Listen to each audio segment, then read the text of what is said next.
Obinna Okafor was a ruthless Lagos billionaire, feared by all, including his maid, Amara, Brought you here, who Maid! endured his cruelty for her family's sake.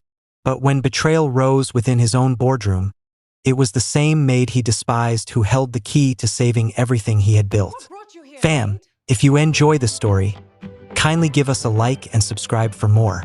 We would love to hear your thoughts and know where you are watching from on the comments below. Thank you. Here is the detailed story.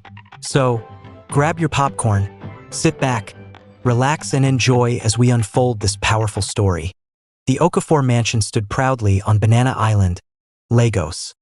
A sprawling estate with Italian marble floors, gold-accented staircases, and wide glass windows that overlooked the Atlantic.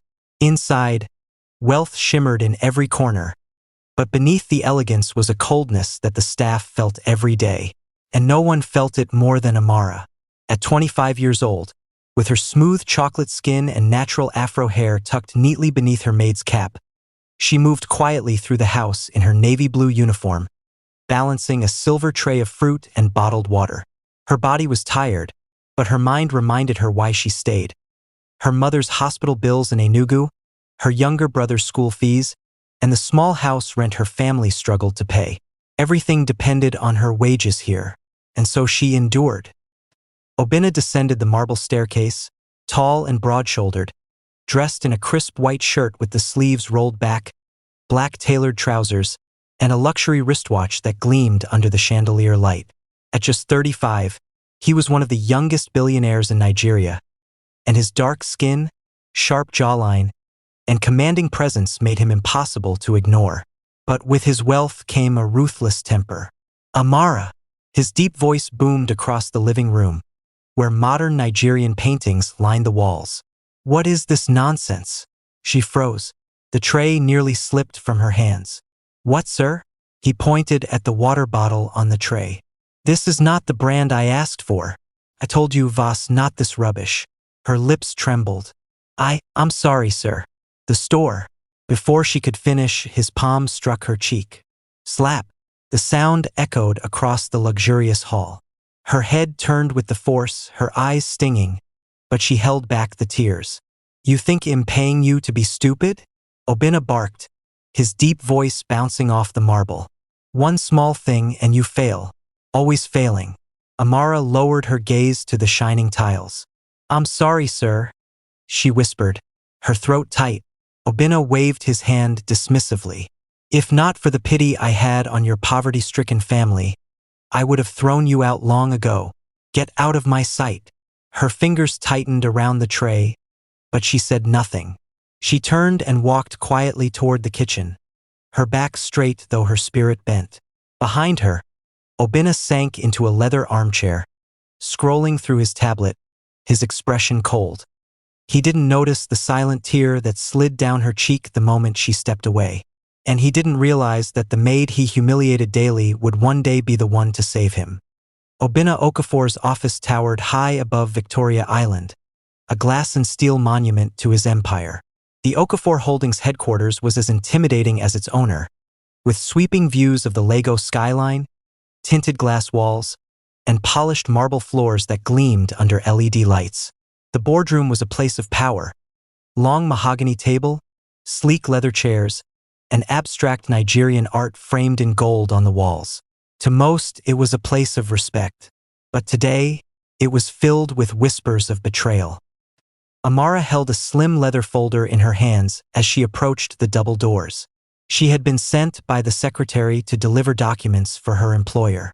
Her navy blue uniform looked out of place in this corporate environment, but she walked with quiet determination. As she reached the door, voices drifted out. She paused, the weight of curiosity pressing down. Once he signs this contract, the company will bleed money, one board member said, his tone dripping with satisfaction, and his enemies will swoop in. By the time he realizes it will be too late, another replied. Amara's eyes widened. Her heart raced. They are plotting to ruin him. She gripped the folder tightly, torn between fear and duty. She knew Obinna would never welcome her advice, but something inside her refused to stay silent. Inside, Obinna sat at the head of the table. His tall frame leaned back in his leather chair. His crisp white sleeves rolled neatly, suit jacket hung on the chair behind him. His dark skin gleamed under the soft lights, his sharp eyes scanning the contract before him. He tapped the pen against the table. "Gentlemen, this deal looks promising. I will sign today." A murmur of satisfaction rippled among the men. The door creaked open. Amara stepped in, clutching the folder. "Sir, please don't sign that document."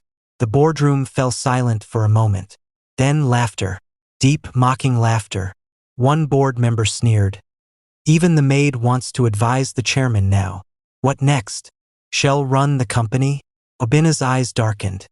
He rose slowly, his tall frame towering over her. "Amara, are you insane? Who gave you the right to open your mouth in this room?" Her voice trembled, but she held her ground. "Sir, they are tricking you. That contract will ruin everything." The board members chuckled again, enjoying the spectacle. One leaned forward with a smirk. "Chairman, your maid is braver than your lawyers." Obina's hand shot out. Slap! The sound cracked across the polished room. Amara's face stung, but she stood firm, tears brimming. "Please, I beg you, don't trust them." His voice thundered. "Guards, get her out of here before I lose my temper completely." Two security guards moved forward, but Amara's hand darted into her pocket. She pulled out her phone. "Before I leave, listen to this." She pressed play. The recording filled the boardroom. Their voices, their betrayal, their plans to bankrupt Okafor Holdings. Gasps, shock, panic. The guilty men exchanged frantic glances, their smugness gone. Obina froze, his pen slipping from his fingers. His chest tightened as he realized the truth. His empire had almost been stolen under his nose. But when he turned back to Amara, ready to speak, she was gone. The door closed behind her, leaving him in stunned silence. The ruthless billionaire had been saved by the very maid he despised. The boardroom felt different now. Just minutes ago, it was filled with smug laughter, the kind of arrogance only men who thought themselves untouchable could wear on their faces. But as the tinny sound from Amara's phone echoed across the polished mahogany table, every mask began to crack. The recording was clear. Once he signs this deal, the company will bleed dry. By the time he realizes it will be too late, his enemies will have swallowed him whole. Let him think it's a victory. Well, drink champagne over his downfall. Each word dripped with betrayal. Each voice was recognizable. Obina sat frozen at the head of the table, his crisp white shirt glowing under the chandelier light, his dark face drained of its usual confidence. His pen lay abandoned beside the unsigned contract, the ink smudged where it had fallen from his grip. He turned slowly, eyes locking on the men around him. The same men who had laughed at his maid. The same men who had toasted with him after victories. His voice came low, dangerous. "Chaik, Emeka, Bamadil, is this your loyalty?" The accused shifted uncomfortably. One coughed. Another avoided his eyes, staring at the table. The rest glanced at one another, panic flickering in their faces. But the damage was done. The proof had spoken. One of the older directors tried to recover. "Chairman, this is a trick. The girl is lying." Obina's hand slammed against the table, the sound sharp like thunder. "Shut your mouth." The man flinched, silenced. Silence thickened the air. The sound of the city beyond the glass walls, honking cars, faint sirens, seemed miles away. Obina's chest tightened as the realization sank in. He had been seconds away from signing away his empire, not because of ignorance, but because he trusted the wrong people. And the only person who had saved him was the one he had treated like dirt. His eyes darted to the door. He could almost see Amara there, standing with tears in her eyes, begging him to listen. He remembered the way his palm had stung when it met her cheek. How quick he was to silence her, how easy it was to humiliate her in front of others. And yet she had stood firm. For him, Obina rose from his chair, his tall frame filling the room with power that felt different now. Shaken, humbled. "Find her," he muttered, though his voice cracked slightly. Bring Amara back to me. But when his secretary rushed to the hall outside, she returned moments later, breathless. Sir, she's gone. She left the building. Gone. Obina's jaw clenched. For the first time in years, he felt the sharp sting of regret. Not over a failed deal, not over lost millions, but over a maid he had struck and dismissed without a thought. That night, the boardroom betrayal replayed in his mind, but louder still was Amara's trembling voice. Please don't sign it. They are betraying you. And the slap. The sound of his own cruelty now haunted him. The mansion was quiet, too quiet for a man like Obina Okafor. His Banana Island residence, with its marble floors, towering glass windows, and golden chandeliers, usually felt like a fortress of pride. But tonight, it mocked him with silence. He sat alone in his private lounge, still in his white shirt, the collar open, his jacket discarded on the sofa. The usual confidence that clothed his tall frame had abandoned him. In its place was a restless agitation. His hands, which had signed billion-naira deals and crushed rivals with a stroke of a pen, now trembled against his whiskey glass. For the first time in years, he felt powerless. The memory of Amara's tear-stained face haunted him. The echo of that sharp slap against her cheek kept replaying in his mind. Each time, the sound grew louder, harsher, until it almost drowned the voices of the treacherous board members she had exposed. He set the glass down and buried his face in his palms. Why did I treat her like that? He whispered into the darkness. His voice cracked. In truth, he knew the answer. Because he could. Because she was poor. Because he had grown used to power being absolute, to his words being final, to people bowing before him without question. And yet, that same lowly maid had been the only one brave enough to save him from a disaster that could have destroyed everything he built. The weight of irony pressed heavily on him. Obina rose suddenly and paced the room. The expensive rugs absorbed his restless footsteps. The walls lined with African contemporary art stared down at him like silent judges. He paused by the floor-to-ceiling window. Lagos glittered outside, traffic lights snaking through the night, skyscrapers glowing in the distance. Yet, in all that wealth and power, he had never felt so alone. Where are you, Amara? He murmured. His voice cracked again, surprising him. He couldn't remember the last time he had spoken someone's name with such desperation. The night stretched on. Sleep evaded him. Even in his massive bedroom, lying across his king-sized bed, Obina tossed and turned. The memory of her whispered plea, "Please, sir, just listen," echoed against his conscience. He remembered the way her afro framed her tear-streaked face, the way she stood her ground despite humiliation. And for the first time in his adult life, Obina Okafor, billionaire mogul, ruthless and feared, felt the sting of shame. Near dawn, he rose again, heading to his home office. He pulled out his phone, dialing his driver. His voice was low, urgent. "Find her, wherever she is. Bring her back to me." The driver hesitated, startled by the uncharacteristic softness in his employer's tone, but obeyed. Obina ended the call and leaned back in his leather chair. His eyes were bloodshot, his jaw tight. He wasn't sure if Amara would ever forgive him, but for the first time, he understood something clearly. Wealth and power meant nothing if the people who mattered disappeared because of his arrogance. The haunted silence of the night had taught him one lesson. He couldn't afford to lose her. Morning broke over Lagos with a golden haze, but for Obina Okafor, it brought no peace. His eyes were heavy, rimmed with sleeplessness. He had spent the night pacing his mansion, haunted by visions of Amara's tear-stained face and the sound of his own hand striking her. For the first time in years, he felt helpless. He stepped into the marble foyer of his Banana Island mansion, his suit jacket slung carelessly over his shoulder. His driver, Chaik, a man in his early 40s with sharp eyes and quiet loyalty, waited patiently beside the gleaming black Range Rover. "Sir, you asked me to find her," Chaik began cautiously. "But where do I start? Lagos is not small." Obina's tall frame stiffened. His jaw tightened as he slid into the back seat. "Start anywhere. I don't care how much it costs, how many people you have to ask, or how far you must go. Find her. Bring her back." His voice cracked slightly at the end, betraying the desperation he tried to mask. Chaik exchanged a glance with the house steward, who watched silently from the steps. Never before had they seen their boss so undone, so stripped of his arrogance. The SUV rolled out of the mansion gates. Lagos morning traffic already thick with honking danfos and impatient commuters.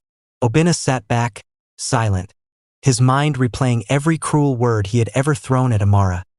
Every time he had reduced her to tears for mistakes as small as spilling water or arriving a minute late. Shame burned through him. At each stop, Chaik asked questions, showing Amara's picture saved on Obinna's phone. They drove to the staff quarters of the company, to the local market where Amara used to buy food for the household, even to the modest church she sometimes attended on Sundays. Each answer was the same. She hasn't been here since yesterday. Some people looked worried, others shrugged indifferently. By noon, the Range Rover stopped at a rundown neighborhood on the outskirts of Suralere. The air was filled with the smell of roasted corn and exhaust fumes. Children ran barefoot on the sandy streets. Women hawked fruits under umbrellas. This world was far from the marble floors and chandeliers Obinna was used to. Chaik pointed toward a narrow alley. A woman matching her description was seen going this way. Obinna's heart pounded as he stepped out of the SUV. His crisp white shirt clung to him in the humid air, and his polished shoes were out of place on the dusty ground. Heads turned as he passed, whispers following the tall billionaire in their midst. At the end of the alley, they found a small kiosk selling askreddit. The elderly seller had just her head tie and squinted at them. "Yes, she was here," the woman said slowly, recognition flashing in her eyes. The young lady with the neat uniform and sad eyes. "She bought bread last night, asked if there was somewhere cheap to sleep. I directed her to Mama Nkechi's compound." Obinna's chest tightened. His maid, the same girl he had treated with such disdain, had been reduced to begging for a place to lay her head. They followed the directions until they reached a shabby compound with crumbling walls and rusted zinc roofs. The sounds of life spilled everywhere. Pots clanging, children crying, women gossiping. It was a far cry from Banana Island's serenity. "Here?" Obinna whispered, his voice low with disbelief. His dark eyes scanned the area, guilt weighing heavily on him. Chaik nodded. "This is where she might be, sir." For a moment, Obinna froze. He wasn't sure what scared him more. The thought that she might refuse to see him, or the possibility that she was no longer here at all. Gathering his courage, he walked through the compound gate. Heads turned again. Murmurs rippled through the yard. It wasn't every day a billionaire in a tailored white shirt appeared in such a place. Obinna's heart thumped wildly. He had spent his life commanding boardrooms, dominating negotiations, crushing competitors. Yet here, in this crumbling compound, he felt smaller than he had ever been. And all because of one maid, one woman he had wronged, one woman who had saved him despite his cruelty. He swallowed hard. "Amara," he whispered under his breath, as though calling her name might summon her from the shadows. The compound was alive with the sounds of everyday survival. Children chasing each other barefoot. Women pounding yam in wooden mortars. Radios playing high-life tunes from somewhere unseen. Yet as Obinna Okafor stepped inside, the noise seemed to fade, leaving only the pounding of his own heart. His crisp white shirt clung to his tall frame, damp from the Lagos heat. His polished shoes kicked up dust with each step. Around him, curious eyes followed. The women whispered. The men stared. The children giggled at the sight of a billionaire standing awkwardly in their midst. "Sir," Chaik murmured, pointing toward a small corner room with a faded blue door. "That's where they said she is." Obinna froze. His throat felt dry, his chest tight. For a man who had once controlled boardrooms with a single word, he suddenly found himself afraid of speaking at all. He took a step forward, then another. His hand rose, hesitated in the air, then finally knocked on the wooden door. No answer. He knocked again, this time softer, almost pleading. After a pause, the door creaked open, and there she was. Amara stood in the doorway, her afro loose and slightly disheveled. Her navy maid's uniform still neatly pressed despite the circumstances. Her chocolate-toned skin glistened faintly from the heat, but it was her eyes that struck him the most wide, cautious, and filled with a quiet strength. For a long moment, they just stared at each other. Obinna swallowed hard. Words failed him. The man who was known for his ruthless tongue, who could shred a man's confidence with one insult, now struggled to string together a single sentence. Finally, he whispered, "Amara." She looked at him with disbelief, her arms folded across her chest. "What are you doing here?" Her voice was steady, but Obinna heard the hurt beneath it. It pierced him more sharply than any slap could have. "I came to find you," he said, voice thick, "to tell you I was wrong about everything, about how I treated you, about not listening when you tried to save me." Amara's lips trembled, though she quickly steadied them. "You slapped me, Obinna, twice, in front of people. You humiliated me every single day in your house. And now you remember me because I saved you?" The compound had grown quieter. Neighbors leaned in from doorways and windows, curious but silent, watching the billionaire humbled. Obinna's jaw tightened. His pride fought to rise, but guilt crushed it down. He stepped closer, his tall frame almost shadowing her small doorway. "I can't undo what I did," he admitted softly, "but I can start again. Please, come back home." Her eyes widened, searching his face for a lie, for arrogance hidden in his words. But for the first time, she saw none.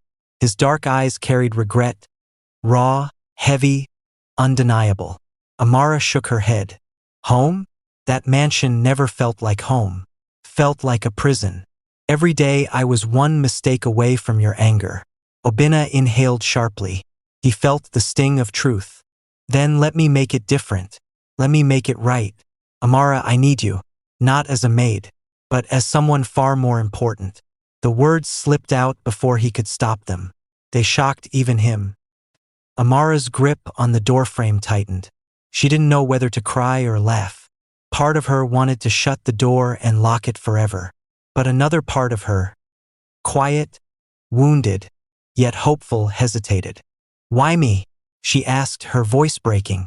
"With all your money, your power, your women, why me?" Obinna's chest heaved. He lowered his head for the first time, as though bowing to her.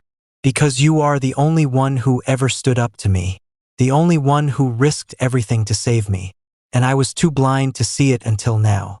Silence stretched between them, heavy and fragile. Amara's eyes glistened. She wanted to believe him. She wanted to believe change was possible. But could a ruthless man truly love without cruelty? At last, she stepped back slightly, her voice soft. "If I come back, Obinna, things must change. No more humiliation. No more hands raised against me. I will not live like that again." Obinna met her gaze, his expression firm but tender. "I swear to you, Amara, never again." And for the first time, she saw truth in his eyes. She didn't smile, not yet, but she moved aside just enough for him to step into the small, humble room. And in that moment, the walls between billionaire and maid began to crack. The silence after their reunion lingered in the mansion like incense smoke, heavy and impossible to ignore. For days, the air between Obinna and Amara was thick with unspoken words.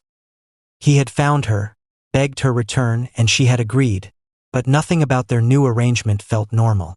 Amara resumed her duties in the house, but she carried herself differently now, her steps lighter, her voice firmer, her presence commanding a respect she had once been denied. She no longer scurried like a frightened shadow through the marble corridors. Obinna noticed it every time she passed him. Her chin lifted, her eyes unafraid. One evening, Obinna found himself in his private study, drowning in a storm of thoughts. The company's financial crisis was still unresolved, and though the traitorous board members had been exposed, cleaning up the damage left behind was not easy. For the first time in years, he felt cornered. A soft knock came at the door. "Sir, may I come in?" Amara's voice was calm, steady. He almost said no, pride prickling his chest. but something in her tone compelled him. Enter. She stepped into the grand study, her navy uniform pressed, afro hair gathered into a neat bun. She set a tray of tea on his desk, but instead of leaving immediately, she lingered. Her eyes roamed the scattered papers, contracts, and financial reports that cluttered his mahogany desk. You've been staring at these same files for hours, she said gently. Obinna arched a brow. And since when did you become my timekeeper? His words were sharp, but his tone lacked venom.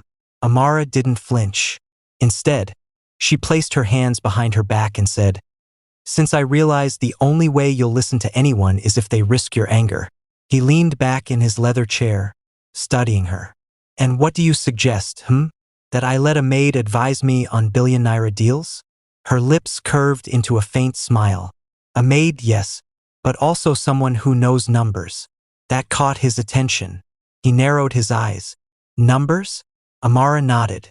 Before life forced me into uniforms and trays, I studied accounting at the university.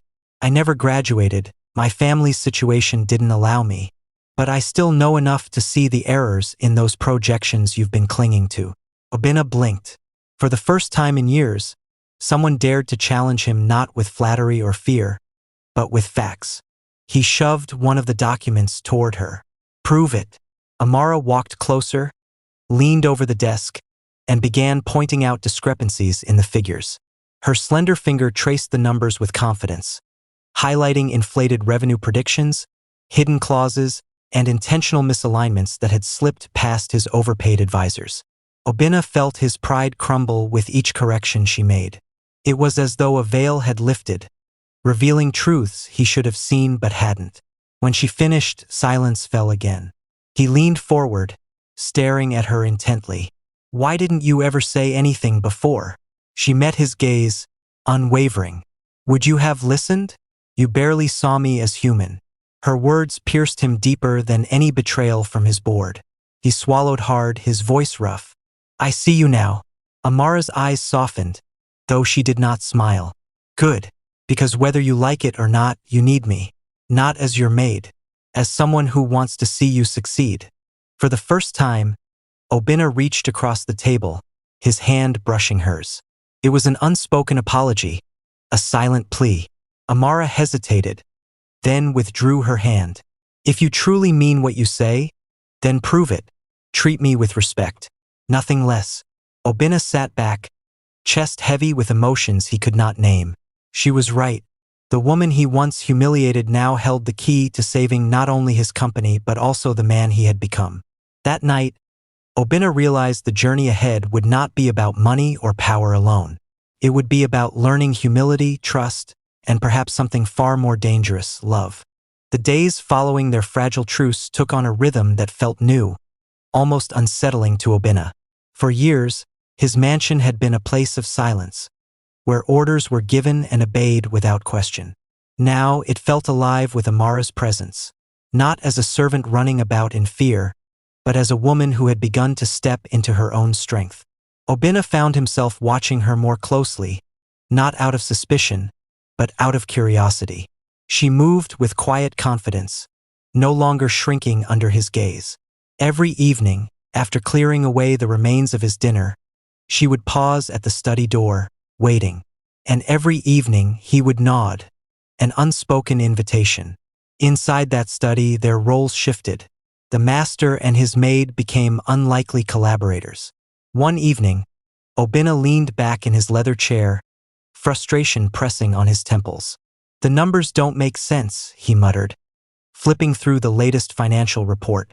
Amara stepped forward, her navy uniform immaculate, afro hair gathered in a neat bun. She picked up the file, her eyes scanning quickly, her brow furrowed. They're projecting revenue growth that isn't realistic, she said softly. See this assumes a 20% increase in the next quarter. But your supply chain contracts are locked at last year's rate. The math doesn't hold. Obinna stared at her, stunned. You caught that in seconds. She gave a small shrug. Numbers speak, sir. If you listen long enough, they tell the truth. That night, she stayed longer. He gave her more files, more reports. She pointed out trends his advisors had missed, loopholes in contracts, subtle manipulations in figures designed to bleed his company dry. With each correction, Obinna felt his arrogance peel away, replaced by reluctant admiration. By the end of the week, he summoned his chief financial officer to the mansion. They sat across from Amara at the long mahogany table in the dining hall, papers spread out like a battlefield. This clause here, Amara said, tapping a document, is designed to penalize your company in the event of delayed shipments, but the supplier has consistently been the one delaying deliveries. You're paying fines for their failure. The CFO blinked, stunned. I didn't see that. Obinna's sharp eyes burned into him. And she did in less than a day. For the first time, Amara felt the weight of her new place in the mansion. Not just as a maid, but as someone whose voice mattered. Obinna had begun to listen, not out of pity, but necessity. And with every passing night in the study, as the city lights glowed beyond the glass windows, she realized something startling. The billionaire who had once treated her as nothing was now leaning on her. Still, old wounds lingered. One evening, after hours of crunching numbers together, Amara packed the files neatly and turned to leave. Obinna stopped her. "You've given me back something I thought was lost. Control of my company," he said, his voice quieter than she had ever heard it. "Why are you helping me, after everything I did to you?" She paused at the door, her back to him. For a long moment, she said nothing. Then, in a voice barely above a whisper, she replied, "Because forgiveness is easier than regret, and because I don't want to see you destroyed by your own pride." When she left the room, Obinna remained seated, her words echoing in his chest like a haunting melody. He had once slapped this woman without a thought. Now she was saving his empire and perhaps saving him too. That night, he realized something terrifying. The maid he had humiliated was no longer invisible. She had become the only light piercing through the darkness threatening to consume him.